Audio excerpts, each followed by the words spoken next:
For decades, the public has viewed hackers through a single, narrow lens, a faceless monolith of criminals working in the dark to steal data. But that monolith is a myth. The digital underground is actually a highly structured network of distinct factions. We know this because they recently held a meeting. A leaked recording from an X Space, a live audio room, captured what amounted to a digital town square. A moderator calmly directed the conversation, trying to maintain an organized summit between rival hacker groups and invited cybersecurity journalists. This audio waveform visualization tracks that exact conversation. For hours, the dialogue is calm and measured. Then, a rogue actor known as Hector Lopez hijacked the frequency. He flooded the organized summit with profane insults, immediate threats of violence, and boasts about selling stolen government databases. That single audio clash tells us exactly how this ecosystem operates. These groups aren't a unified criminal syndicate.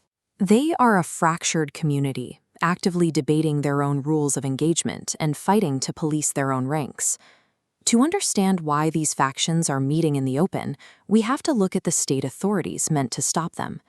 Here at the National Palace in Mexico, the government has repeatedly ignored massive vulnerabilities in its own national infrastructure. Critical servers are left unpatched, and basic security protocols are bypassed with simple text prompts. When a government fails to secure its own digital borders, it creates a cyber power vacuum. The authority meant to protect the data simply checks out, leaving thousands of sensitive entry points unguarded. Underground hacking groups are moving into this technical space the state has left unguarded.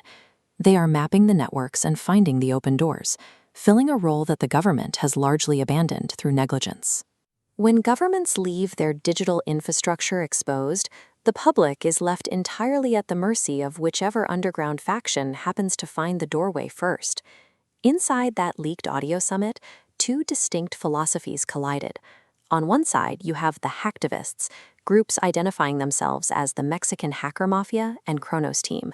They explicitly state their motivation is political ideology, not financial profit. This animated diagram shows exactly how they operate.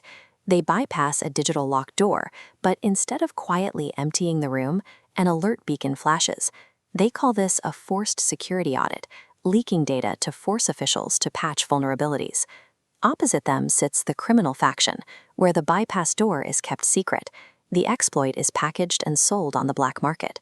This side relies on extortion, doxing, and alleged cartel affiliations to monetize the vulnerability. The response from the hacktivist community during the summit was swift.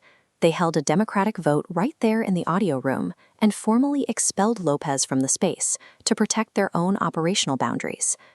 The actual dividing line in the modern cyber war isn't the act of bypassing the server. Both sides know how to break the lock. The actual dividing line is the intent and the moral compass driving the breach. Sitting quietly in the background of that audio room was a third faction, the observers. These are professional cybersecurity analysts and working journalists who were explicitly invited by the hacktivists to document the ecosystem. What the observers heard inverted their expectations. The anonymous hacktivists conducted themselves with polite professionalism and strict rules of order, while the individual claiming to be a professional consultant relied on insults and threats. This highlights a conflict in how we view digital security. Governments pass harsh laws to penalize unauthorized access. Yet, in practice, these unauthorized leaks are often the only thing that actually forces a government to patch a failing system. Institutions that hide their incompetence behind absolute secrecy avoid accountability. By keeping their digital decay out of the press, they avoid fixing the problem. That makes them uniquely vulnerable to hacktivist exposure, forcing political leadership to react to crises they tried to bury. Traditional laws written to protect state cybersecurity can sometimes protect broken systems from scrutiny.